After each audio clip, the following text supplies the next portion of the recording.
And welcome to the latest episode of Rediscovered, my Let's Play in the Vintage story, which is, I guess you can say it's heavily inspired by Minecraft, but it is radically more challenging. Let's put it that way. With a healthy dose of realism and a whole lot of survival. And in previous episodes, we've basically slowly got situated to the point where we could survive an episode without being in fear of dying right away. We're still not totally set. I mean,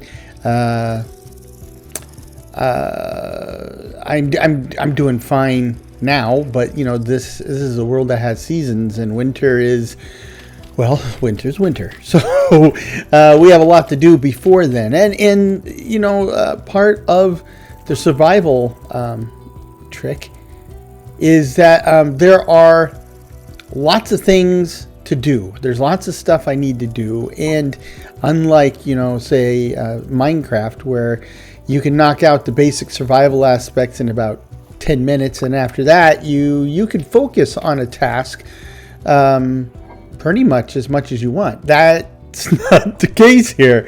Here I'm still juggling many different priorities in the air. So, but shelter is not one of them. You can see here I've built a fairly spacious dirt hut, sod hut, I guess you can call it. And you saw a minute ago I was in the old one, which is same thing but smaller. The point being there was that I needed more space if we're going to just be doing crafting and casting and such. And in the meanwhile, we will continue working on the stone tower that you can see here that I've built. I wouldn't call it foundation, but I've certainly built the beginnings of the wall, and we've hollowed out much of that space. And we've got our own fields here, which are they're producing, right? So when I say preparing for winter, at this point I'm fairly confident that by the time winter rolls around, we will be able to feed ourselves through the winter. But at this point, it looks like it's going to be a winter of roasted turnips, turnip stew, turnip porridge, turnip souffle, turnip whatever. It's going to be turnips, and more turnips. Nothing wrong with that, though. So we'll just see what turnips. I think I used that one before in another episode, but it's just too good to let go. But the point is that there's still so much to do, and I'm doing it, right? So in this episode, we're almost done moving stuff from the old dirt hut to the new dirt hut, so that's good.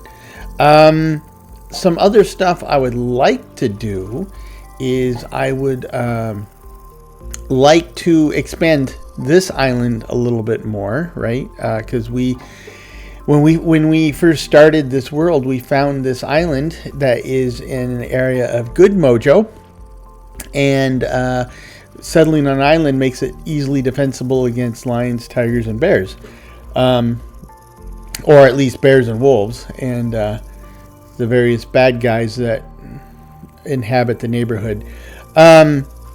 So I'd like to expand that a little bit. I would also like to start building or terraforming a little bit offshore from the island. I guess it's not offshore. I guess we call it the mainland, right? I want to start setting up some space out there where we will grow trees. Because as I mentioned in previous episodes, right? Wolves and bears are the primary predators. They are problematic, to say the least. And wolves spawn in forests. Now, you know what a forest is, a place with lots of trees. But just like Minecraft, right? In the game, biomes are defined by their area. So what I'm saying here is, if you go to the forest and there's lots of trees, and wolves can spawn there, it's fine. If you cut down all the trees in the game, it's still a forest, even though there aren't any trees, and wolves will still spawn there. So likewise, if you're in an area that's not a forest, where wolves don't spawn, even if you plant a bunch of trees, it may look like a forest, smell like a forest, taste like a forest, I guess, but it wouldn't be a forest as far as the game's concerned. And so I wouldn't say it's wolf proof, but it's certainly not going to spawn any wolves, right? Let me get this crucible.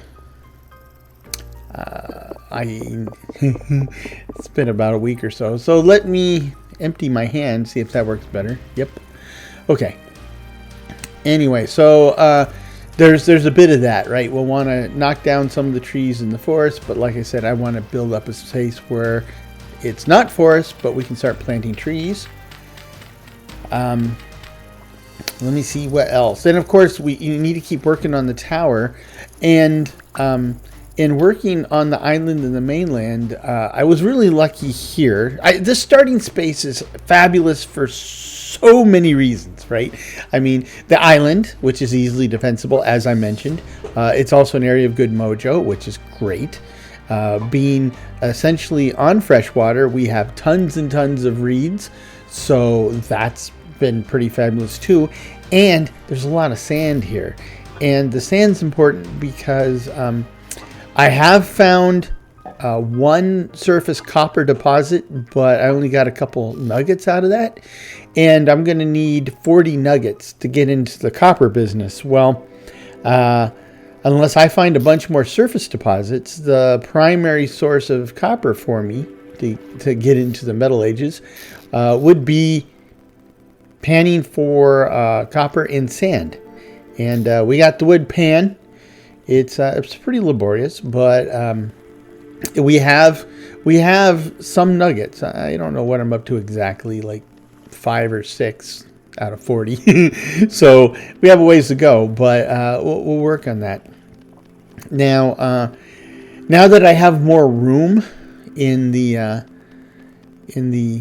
big dirt hut, it's time for a little more storage. And what I'm doing here is I am making another couple storage vessels.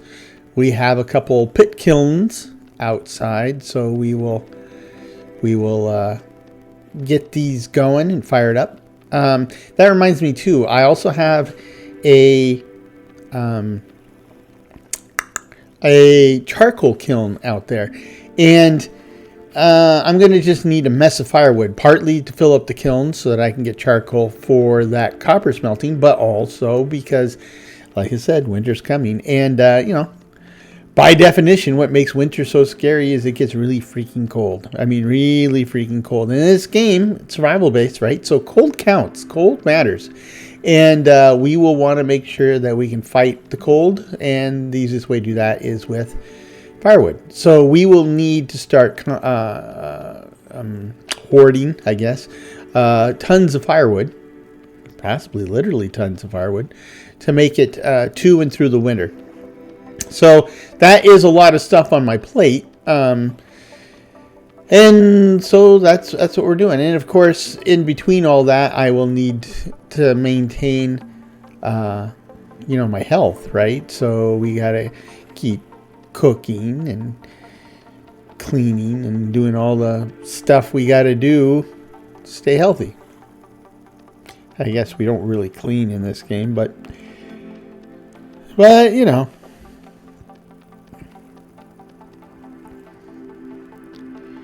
storage vessels use a bunch of clay. That reminds me, aside from the charcoal, which we are gonna make ourselves, I've already identified several places where I can find peat.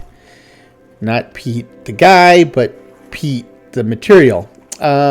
So peat the material is a fantastic fuel, right? So you can use it instead of coal. You can use it instead of wood. Now, it burns much hotter than wood, but not quite as hot as coal. So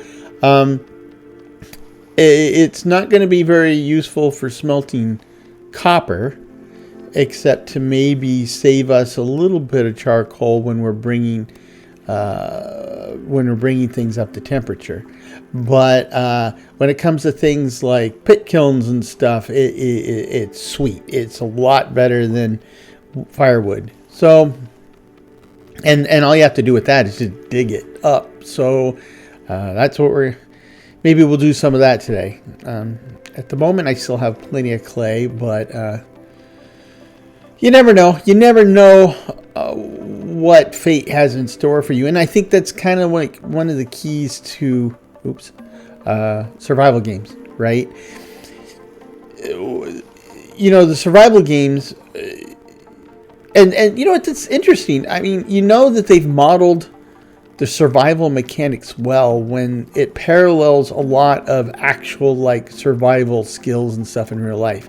And what I'm saying there is, like, in real life survival, you are juggling multiple priorities just like I am now, and you pretty much spend every waking moment working on one or more of those priorities, just as I am now. But just like real survival, the game can introduce unexpected kinks in your plan, right? For example, we're working hard to. I'm gonna need dried grass. Yep, give me that. I got sticks, and we'll go get some firewood right here. In fact, that's exactly how much firewood I'll need. So perfect.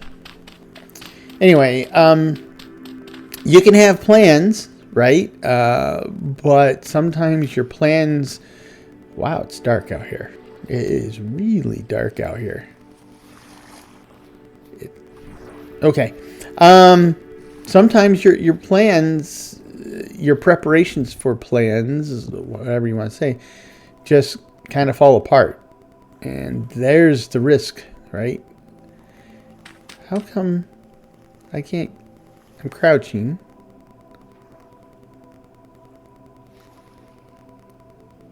Not crouch. I can pick that up.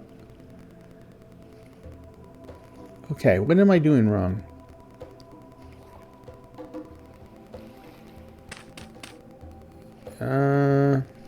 Seriously, what am I... Oh, okay. But I thought I did that. See? I just have to touch the storage vessel, I guess. Okay. Sticks. And firewood.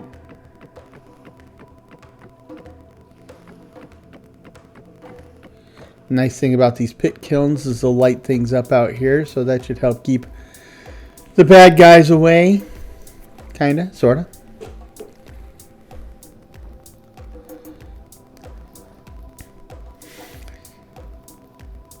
Now, I don't know if it's going to be as blood red as it was last episode, but the night skies can be quite striking.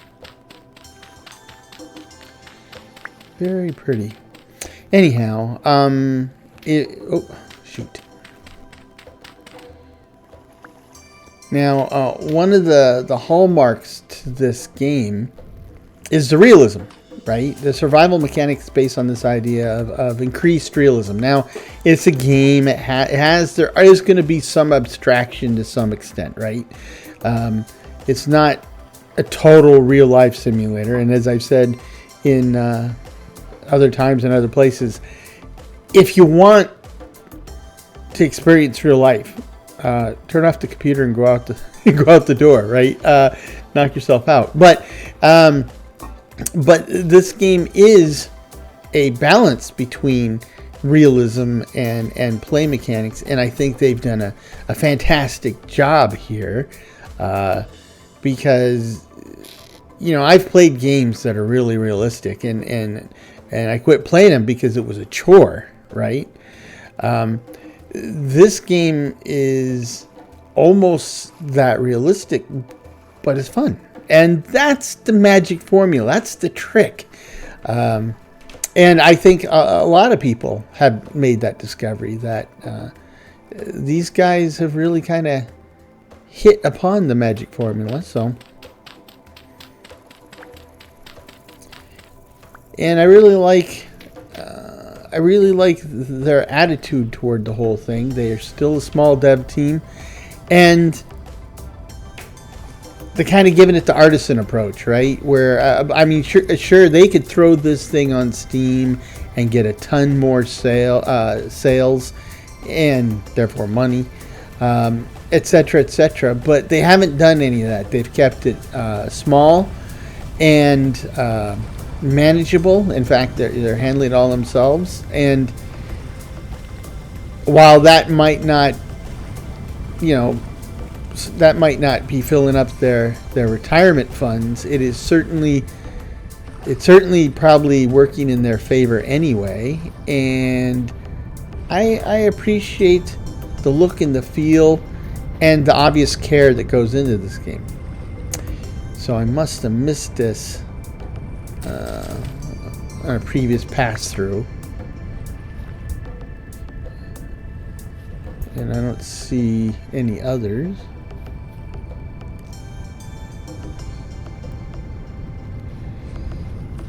That's the thing with some of these crops that are growing wild.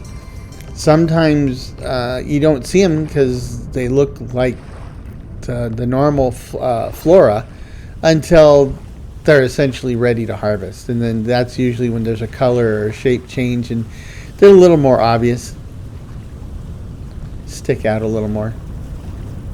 So I'm thinking we need the firewood, and we need to kind of trim the forest border here. So I'll go over here to the safe zone.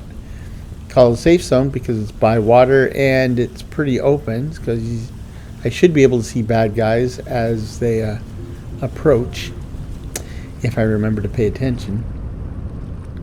Ooh, this is very lucky. Oh my gosh. Oh my gosh. It's spring, or maybe it's early summer. But it's gorgeous out here.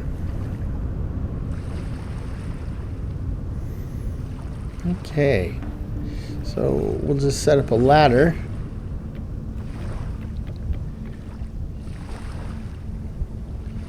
And I won't tell you about the tree cutting mechanics, because by now, if you've seen previous episodes, I've already talked about them plenty of times.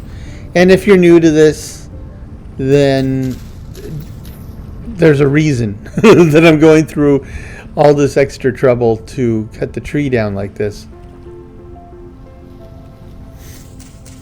This is how I maximize the yield, because it's not just the wood in the tree. I mean, that's the primary thing, but it's the sticks and it's the seeds. Now, why do I have to climb up a tree and get all these separate instead of just cutting down a tree and picking it up at my leisure? Well, I can't tell you why, but that is how the game mechanics work. If you want to know why, I encourage you to go out to the Vintage Story website and ask them. But, it's small potatoes. It works. I think mostly it's a game mechanic, really. Otherwise, you could... Whoa, what happened here?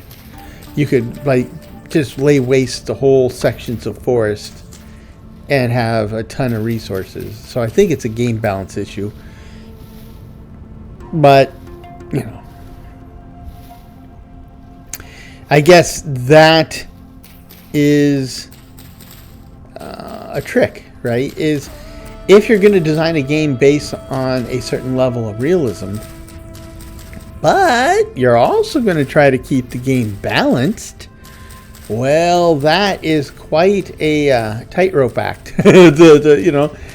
Because again, if you want realism, go out the door. I mean, if you want true life, the game has to abstract stuff away. But anybody who has seriously thought about or studied game design will tell you that you can't just give everybody anything they want. I mean, essentially give them a creative mode option. I mean, there is creative mode options, but if you're talking about a survival game in the survival mode, you got to work for it.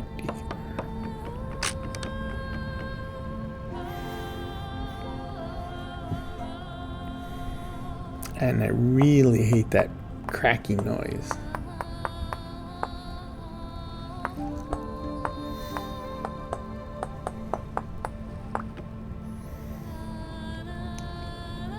Now, when I was originally playtesting to determine if I liked the game and or wanted to do a series on it, I did get to the Copper Age, and it was interesting because when you get to the Metal Ages, like right now, all the basic tools I can make with flint. Then you get to the Metal Age, you can make all the basic tools with metal, and there's tools you absolutely can't make in stone. You have to have metal, right? Now, I get that.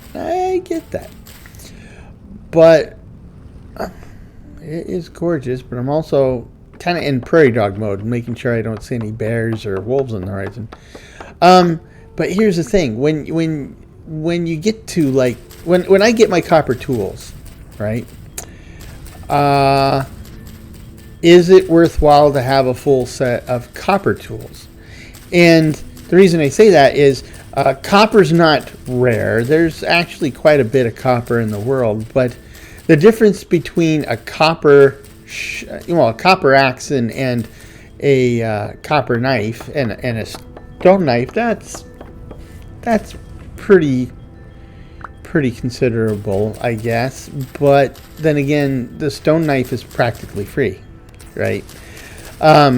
Meanwhile, the material that went into the copper knife or the copper axe could have gone into a copper pick, which there is no stone equivalent, right?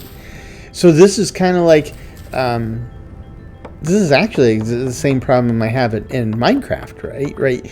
Like, if you ever watch me play Minecraft, unless I get to the point where I am in full control of my enchantments and I can create diamond or netherite tools with mending, and I can just basically use that tool forever, I usually stick with stone tools. Now, stone tools are far better than wooden tools, but they're not quite as good as iron. Yeah, I get that, but in Minecraft, iron doesn't just grow on trees. So I would much rather use my iron in something that I can build and it does stuff, and for which there is no substitute for the iron, than for my tools, where my stone tools take a little bit longer, but then again, you can create cobblestone, right? And wood, so I can create an infinite number of stone tools forever for free. Not so with iron.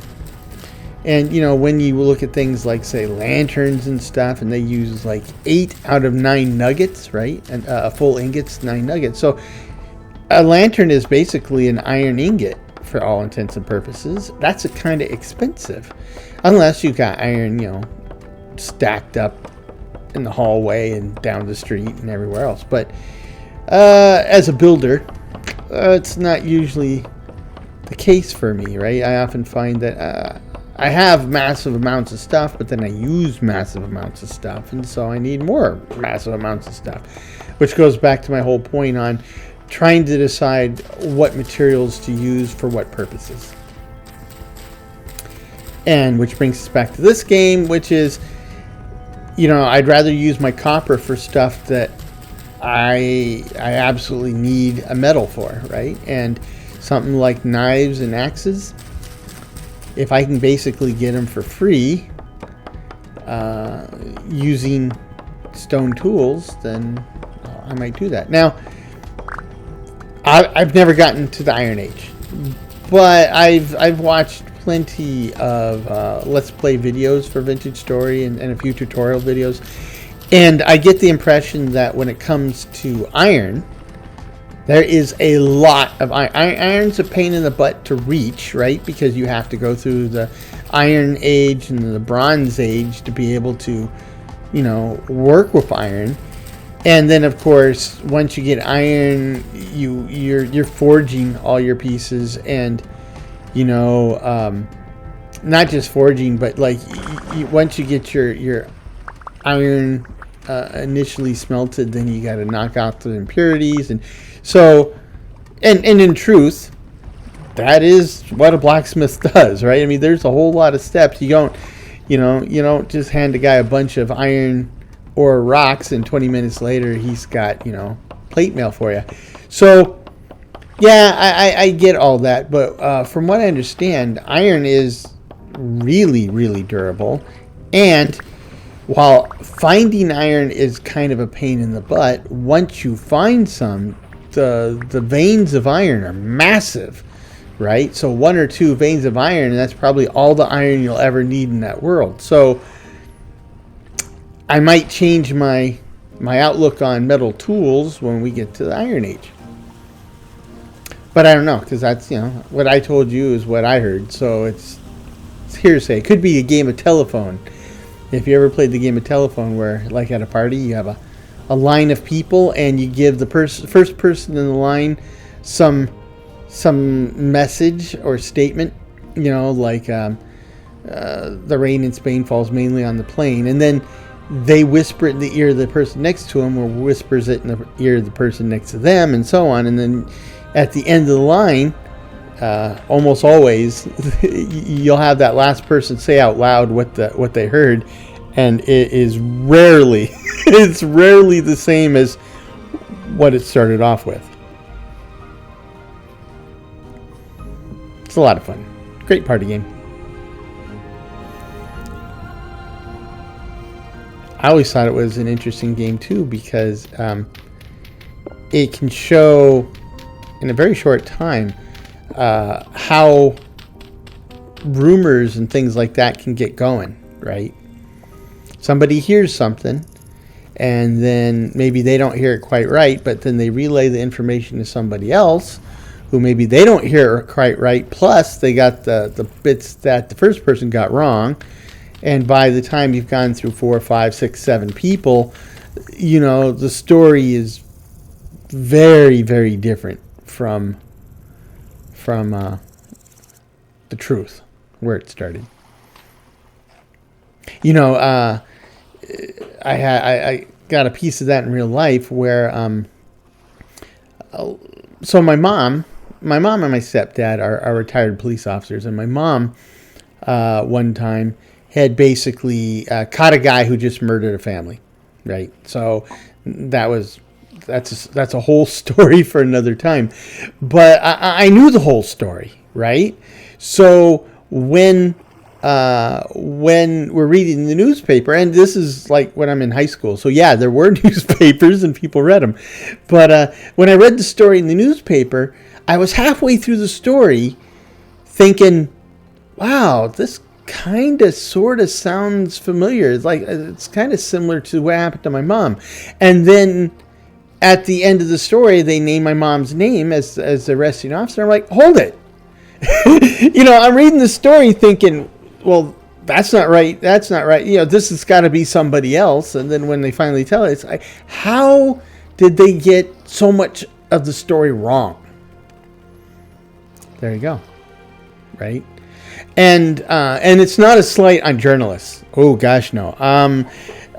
So if you've ever tried to do journalism, to try to be a journalist, try to collect the facts from multiple sources and put together a coherent story and then present it to somebody so it makes sense and gives the facts, that is one of the toughest jobs in the world. Right, and especially when you're talking about something like crime, right? There's a police case, police are involved. There's a lot of the information that they're not privy to, right? And they got to try to fill in and plug in the holes. As opposed to me, While I definitely didn't have access to official department documents, sitting around the dinner table, my mom told the whole story, so we knew what was going on. But it's just interesting, and it's not just the case of like the local cop who bags a murderer, but I mean that's how history works, right? So if you go to study your history, you grab a history book, you read it.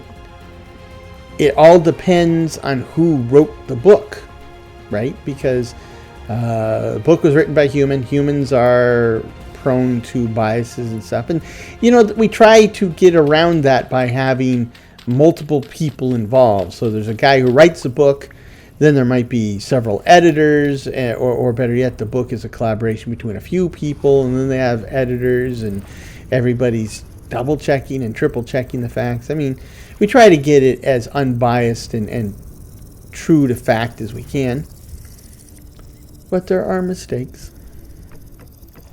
Invariably. If you ever watch the movie Idiocracy, it's not high art, and on the surface it seems like a pretty dumb and stupid movie, though I will tell you that it is a master's class in human psychology. It is a very insightful movie, but that being said, there's a segment in there where the guy is watching TV, and he's watching some type of documentary that's a historical documentary, and this takes place 500 years in the future. So in the historical documentary, it's they show Abe Lincoln riding to war on his battle tyrannosaur and fighting the rebels. Now, yeah, but it is going back to this game of telephone, right? It's if you kind of drop your standards as far as like what truth and facts are, or what people can say in say textbooks or whatever, then it's not all the. I mean, that was a joke and it's a pretty funny one, but it's not too far from the truth, right? I mean, don't forget too that there was once a time that people thought stupid things like, first of all, they believed that in witchcraft, right? That if there's a woman with lots of cats and she lives by herself and she's a little strange, she's a witch and she's casting hexes on people. If that's the case, then my neighborhood's full of witches, and we're all in trouble. But that was the thing, and they I forgot I had opened this up, and when I came in here before, I didn't have much inventory space. I don't think this thing is of any use. I mean, not even as a decoration, because this might be useful. The metal barrel. We'll give it a shot. Maybe we can grab some of these blocks too. Ooh, tool tier 2, huh? I won't break that block. I guess I won't. So insulating block. So this is nobody used a chisel on this block, but that's what chiseled blocks are called, insulating block base. So we'll grab some of this stuff, head back. Anyway, so once upon a time, people, if you were a little odd or looked a little strange or had a strange birthmark, that was enough to send people off into tiz, thinking you were a devil or something. And and then you're really in danger if they have a bad harvest that year or something, because then they're going to blame it on you.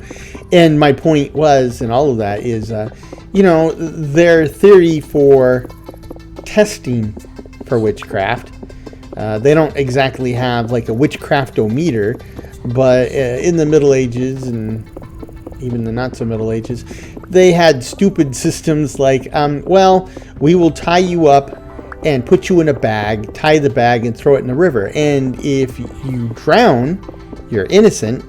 And if you survive somehow, then you must be a witch or whatever, and so we'll burn you at the stake. Now, that's kind of a cruddy system of law or rules or whatever, because it's kind of like, just be accused, you're dead. There's just no way out of it, because the only way to prove your innocence is to die, and if you can't prove you're innocent, you die anyway. So that's a pretty cruddy system. And the Salem witch trials, they took place in the 1660s in Salem, Massachusetts, and there's many of those trials were pretty well documented, and in the historical context later, you can see that a lot of accusations were flung at women because those women had property or whatever, right? So the idea is, if you want that lady's property, and you maybe made an offer to buy it from her, and she said no, or told you to get bent, and you're like, oh, okay, yeah, well, hey everybody, this person's a witch, she turned me into a newt, and then of course, now this person is accused, and based on the rules of discovery we just covered, it's going to be really hard for them to not prove that they're a witch and come out of this with their life and their property intact. And then once they're dead, somebody's going to get the land, and there you go. So, when you hear about systems like that, it's not that everybody believed that stuff, but enough people were willing to use those crazy rules to their advantage that there was no incentive to get rid of it and have proper rule. Why? Quartz bits. Ooh, okay. So that means there's quartz underneath my feet, underneath the sand and the dirt. So let's add that to the map. Right here. Anyway, I do find the Salem witch trial, I've always found them interesting, but back when I was doing the family genealogy, I discovered that I believe she's one of my 10th great grandmothers, and 10th great grandmothers means she's a grandmother with the word great. Wolves are nearby. Well, not super nearby. Anyway, so if you say great 10 times before grandmother, that's who she is on my dad's side of the family. And her name was Susanna North. Her married name was Martin. Or was it the other way around? Anyway, she was a widow. Her husband was dead. And she actually got accused of being a witch twice. The first time, she was actually found innocent. Despite all the things I just told you about the system sucking, she was actually found innocent the first time. Second time, though, she couldn't get out of it, and they hanged her as a witch. So she's actually on Wikipedia, so you can go look her up. And yes, that's a blood relative, direct ancestor of mine. So it's one of the reasons why I found that to be interesting. It might color my view of the times a bit, but I doubt it, because I've always been kind of on the side of logic, critical thinking, and science. So always been kind of a law and order guy. A little bit less so as I grow older. So if you play Dungeons and Dragons specifically, you know that they have a thing called alignment, right? And growing up, I was very much of a mindset that I was lawful good. There are rules, we follow the rules, we all have to follow the rules, or there's anarchy, but the rules are there for the betterment of everybody. Now, I still somewhat believe that, right? But there's been plenty of times in my personal life and history that I've seen that wasn't the case, right? Where the rules got in the way, So I admit that there are times we need to ditch the rules, or there are times the rules aren't really there for the betterment or protection of everybody. And, then that takes us down a political rabbit hole, which I'll save that for private discussion, I guess. But now I consider myself more like neutral good, right? I don't consider myself chaotic good. Chaotic good people think that the rights of the individual trump over all. But I do think there are times that is important, and I do think there's times that's more important. But I also think it's important that we have to consider ourselves part of the community, and there are obligations that we owe to our greater community. And depending on how you define greater community, whether you're talking about your family or the people at work or the people in your city or state or country or maybe humanity in general, right? When I was younger, it was very much, I'm an American, so it's red, white, and blue all the way. But as I've grown older, I've come to associate myself less and less as an American and more as, a human from planet Earth. I think that's a better distinction.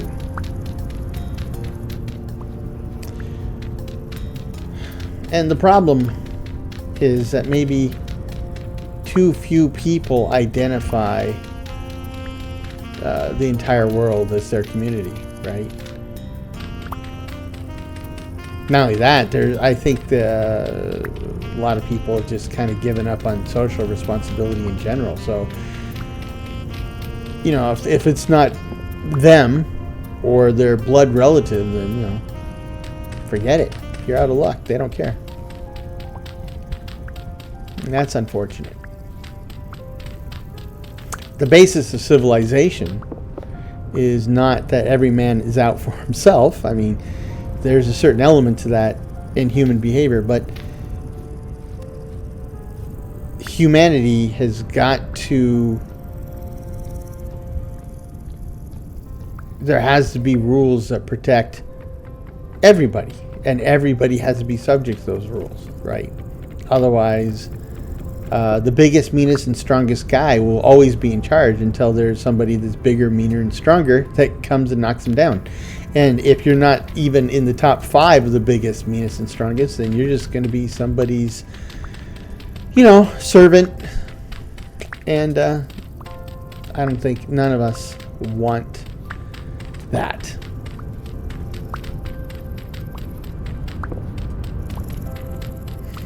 Anyway, that was a pretty dark hole to go down. I hate that noise. So now that I've chewed up the old dirt hut, we can now recover all this dirt and use it. In the last episode, I told you that we've set aside the island. The footprint of the island will include this tower, which we're kind of like in the basement of. Then there will be some space to the west for what I call a bee garden, which is basically a flower garden where we'll be able to farm and harvest beehives if and when we find some bees. And then on the other side of that, we will have berry bushes and fruit trees, and it'll be nice. I think it'll be really, really nice. I was thinking of also having regular trees, but I was already planning on having this space on the mainland for my new artificial forest. So I think that's enough, right? We can grow those trees there, and I got a bunch of stuff in here. Let's see. Do I have any crafty? No. Building materials I have, yes.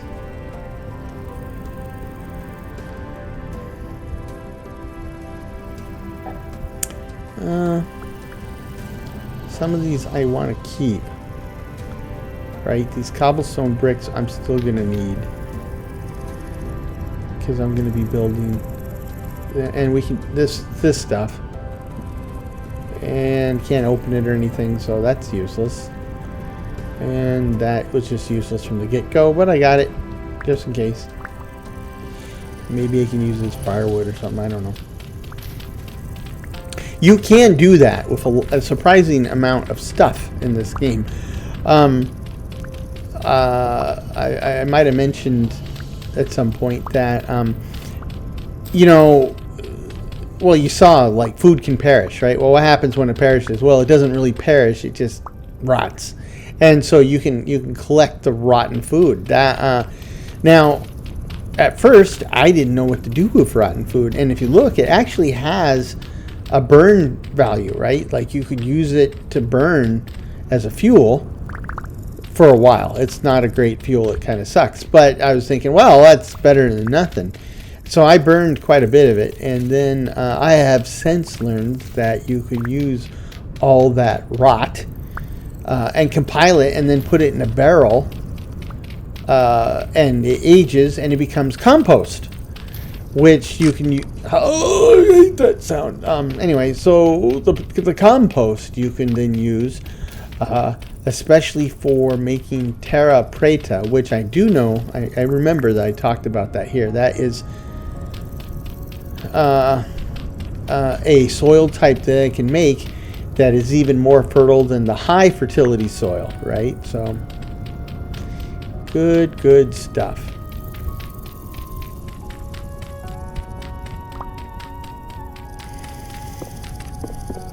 And you know that's the good stuff, because the darker the soil in this game, the more fertile it is, and that stuff's practically black. It looks like a big block of used coffee grounds.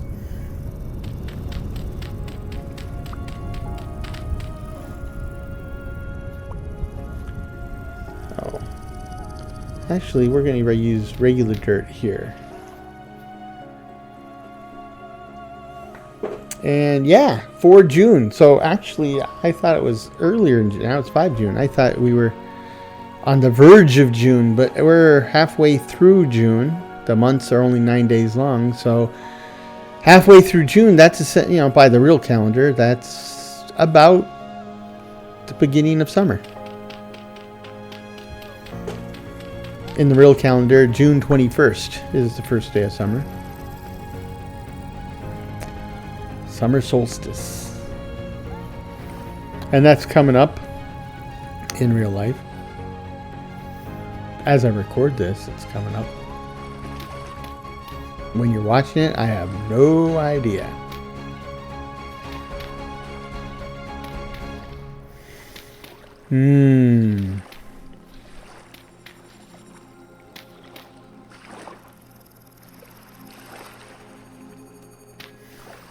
I don't really know why I'm using the medium fertility soil on the surface, because I don't plan to grow anything right there, but I kind of discussed this once before, where I said it was as good a place as any to keep it, where I can access it easily if I need it.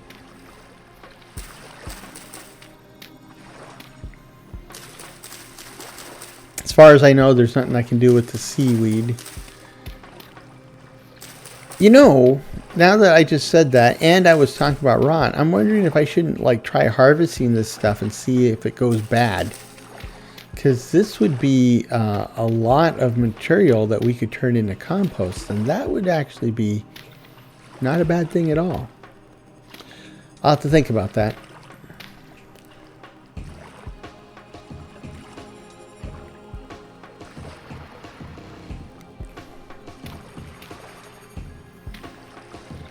See that kind of muddy dust in the water there? That's an awesome touch. That is an awesome touch.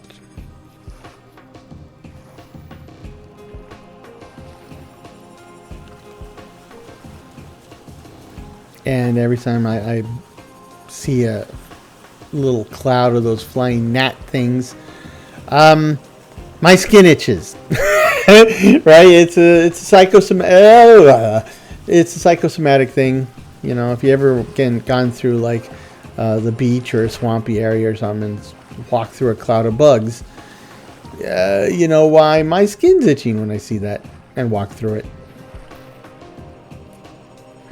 So I think this is where I will go ahead and start growing trees.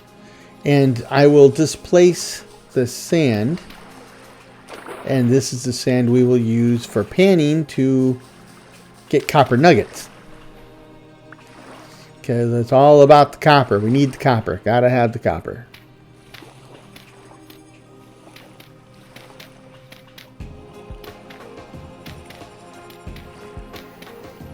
Now at the moment I am chock-a-block full of maple seeds. So I guess that's what we'll be growing in the near future. We'll drop down some other trees and that should produce some other seeds. It's, you know, just like with Minecraft, right? Having access to a number of different tree types gives you access to a number of different wood types, and that equates to, you know, different looks, right? It expands your builder's palette. Because I like the maple, but I want something actually a bit more brown.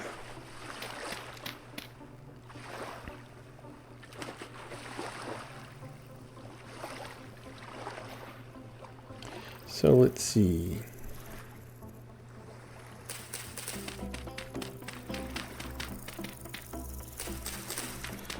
Lots of medium fertility soil here. That's good.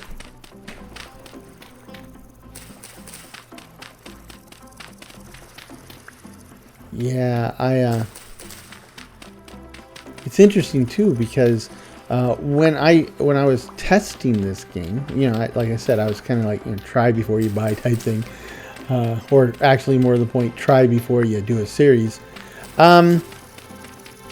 I didn't run into hardly any medium fertility soil. I mean, I did run into some, and when I found it, it was like, "Ooh, this is good stuff. I really, really like this."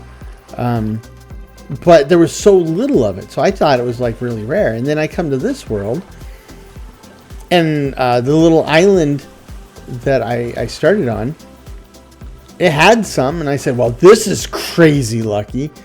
And then no, it's not that lucky at all because in almost any direction I go, there's tons of the stuff. So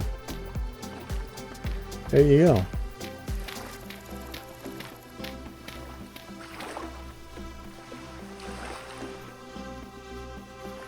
Okay, now we got a bunch of cobblestone that we could actually use. And I really don't know why I've gone to the trouble of putting the entrance to the new dirt hut in this kind of awkward place. I think this is my attempt at making sure that bad guys don't wander in, which, again, now that I said that out loud, the irony is even before I finished this place, there was bad guys spawning in there, and they didn't use the front door, but, well, it is what it is, right? Well, I guess I could put a door on one of the other walls.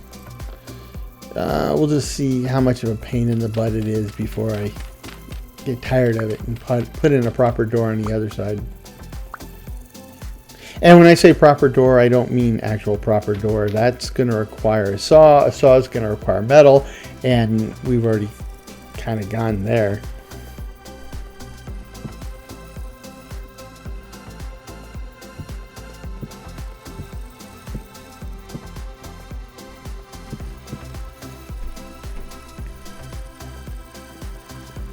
Oh, there's a dirt down there that I missed.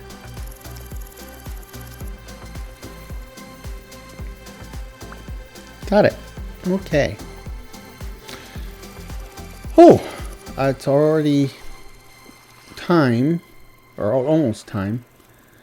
Let me kind of square away this stuff. Actually, I'm not quite ready to go yet. I'd like to get a hold of some more dirt.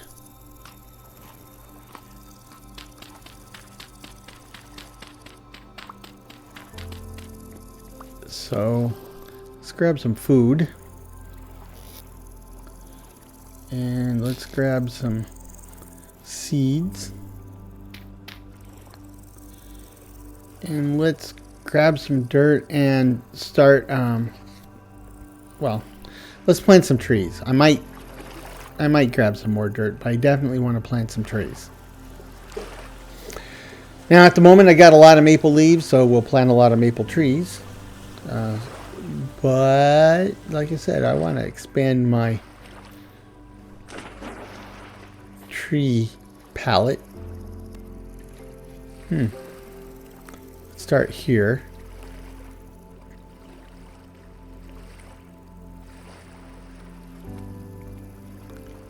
Just realized I had different rammed earth.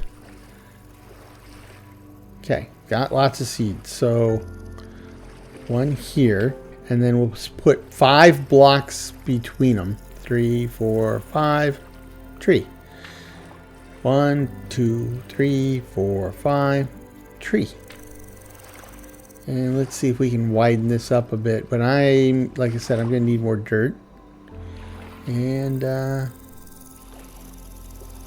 scope is clear, so let's see what we can do about that.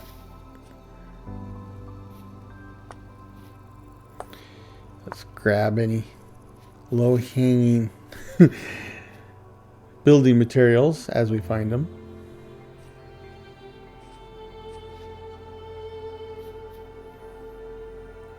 Now, I do like these outcroppings because they're a good place to, like, you know, climb up and look around.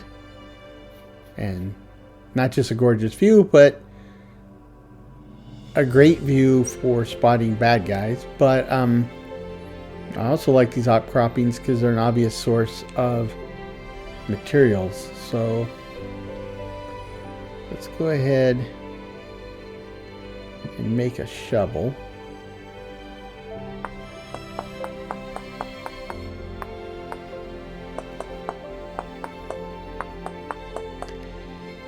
Yeah,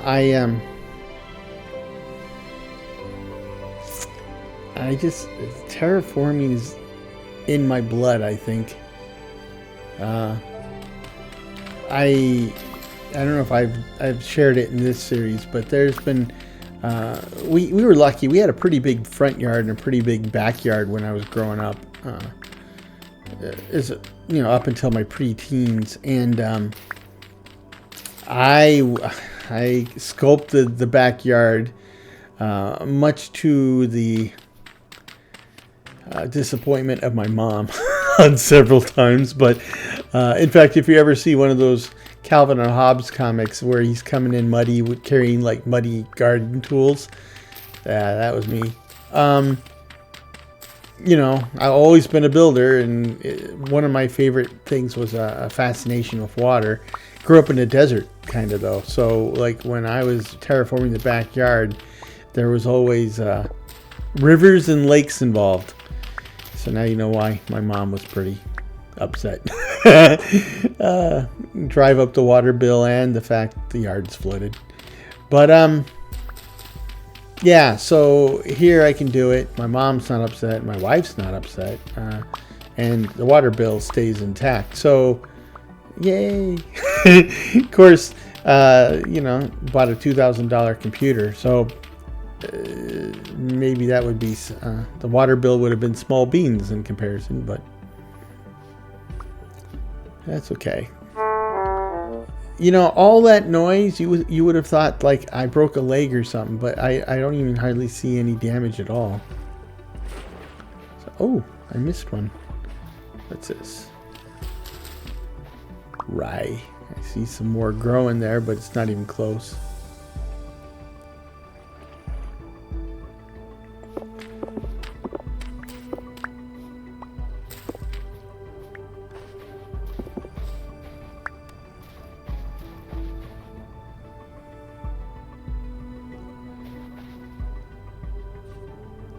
Ooh. Okay, it's got some quartz in it. Nice.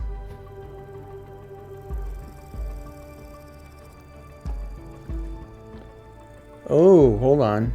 Now it's getting really dark. So I wonder, they've been making some updates. I have been grabbing updates. I'm just wondering if there was some weird lighting, because it looked like there was light down there, and then once I get down there, it definitely looked like there was no light down there. So, oh, some bones. Take that, thank you. Grab some rocks.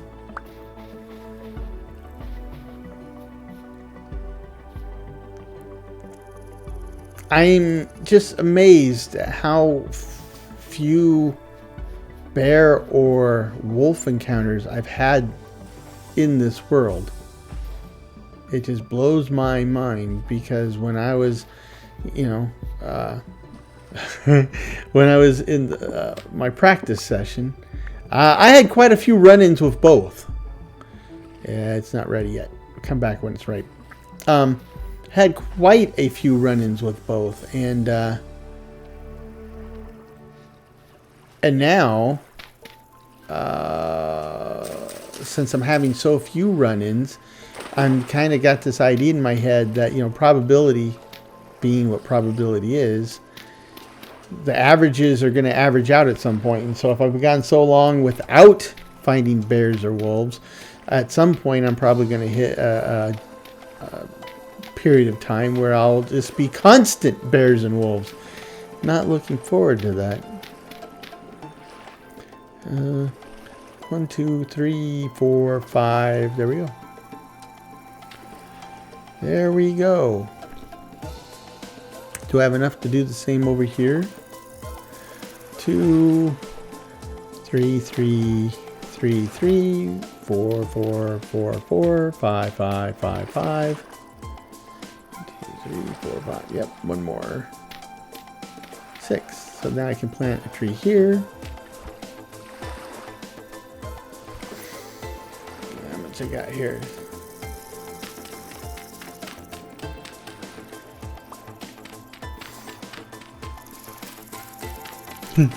I'm digging with my hands, realizing I got a perfectly good shovel around me with me, so.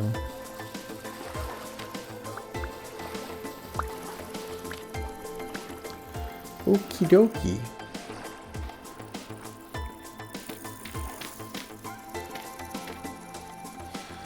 Okay.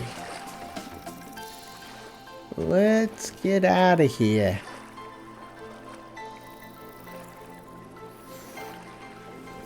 So, we made a little progress on multiple fronts, which is good, right? Any progress is good progress, but making on multiple fronts is good. Because like I said, we need to juggle many balls at this point. Oh! Cabbages are growing nice.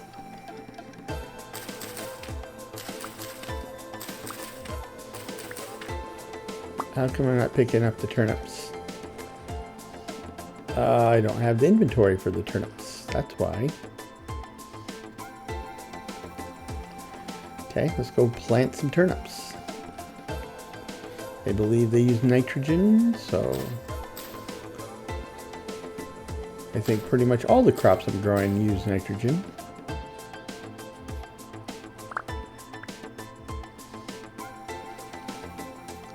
I got a mess of turnips though. Like I said, I think when winter rolls around, I will be able to feed myself, but I may die before the end of winter from a turnip overdose.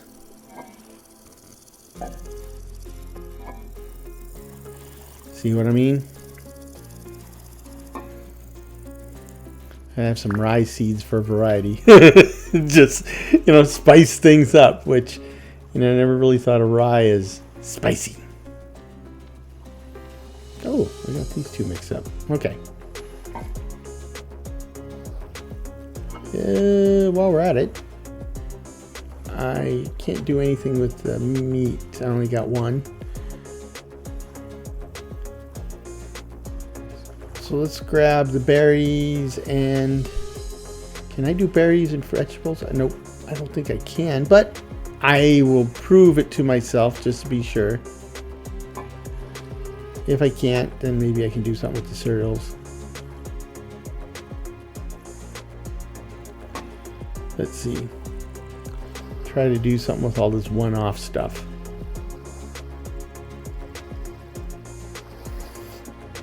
Nope. So let's grab some cereal and go with that.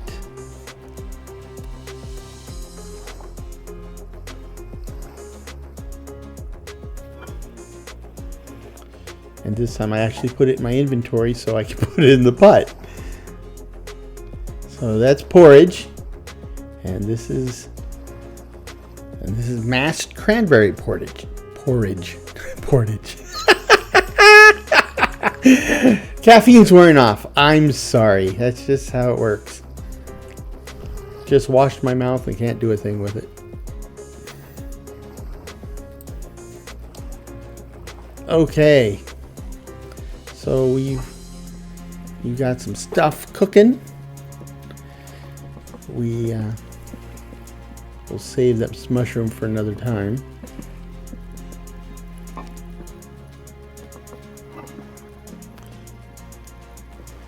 Try to clear up my inventory a little.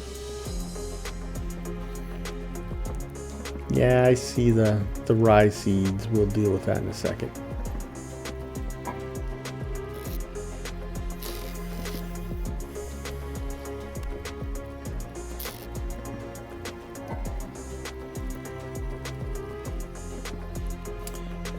Yeah, okay.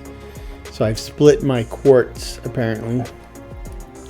It's a quartz case situation. Yeah, it's trying to say worst case situation. It didn't work.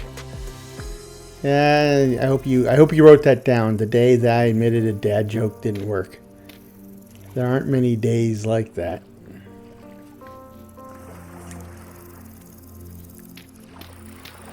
Okay. Let's plant these rye seeds.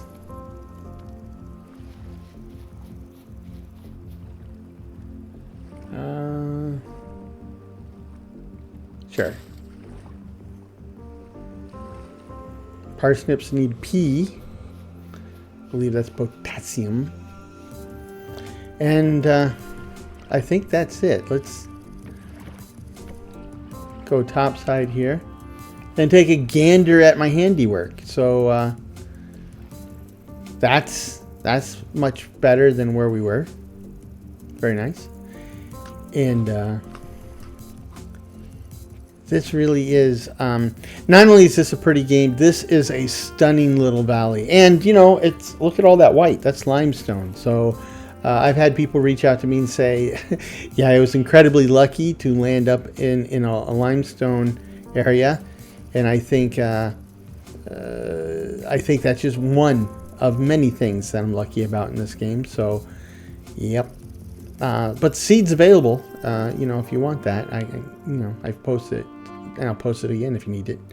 But that's it for this one, and I hope you enjoyed today's episode. I enjoyed making today's episode, and I hope you tune in for the next one. But in the meanwhile, I hope this finds you and yours in good health, good spirits, and perhaps a touch of good fortune.